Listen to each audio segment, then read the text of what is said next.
സ്വോത്രം എഴുതി വെച്ചിട്ടുണ്ട്. സ്വോത്രം സ്വോത്രം കർത്താവേ, സ്വോത്രമതായിരമായിരമായ അനവധിയായ സ്വോത്രം നാഥാ, കൃപ ചെയ്യണം ഞങ്ങളിൽ എന്ന് ഒരെണ്ണം പറയാൻ പറ്റിയില്ല.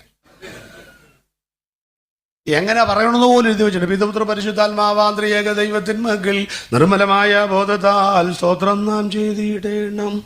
നിർമ്മലമായ ബോധത്തോടെ പിതാവിൻ്റെയും പുത്രൻ്റെയും ദൈവത്തിന് സ്തോത്രം. അതെങ്ങനെ പറയണം? കുർബാനക്രമം ഉണ്ടെങ്കിൽ നോക്കിക്കോ, അട്ടഹസിച്ചുകൊണ്ട് പറയണമെന്ന്. എങ്ങനെയാ അട്ടഹസിക്കുന്നത്?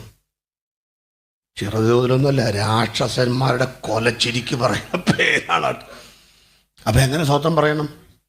ആദിഗംഭീരമായ ശബ്ദത്തിൽ. പള്ളിയിലെങ്ങാനും പോയൊരു സ്തോത്രം പറഞ്ഞാൽ അന്ന് നിന്റെ ഇടപാട് തീരും. സ്തോത്രം. അതുകൊണ്ട് അവിടുത്തെ കുടിശ്ശിക മുഴുവൻ പറയാൻ ദൈവം നിന്നെ കൊണ്ടുവന്ന ഇടമാണ് ദൈവത്തിന്റെ സഭ.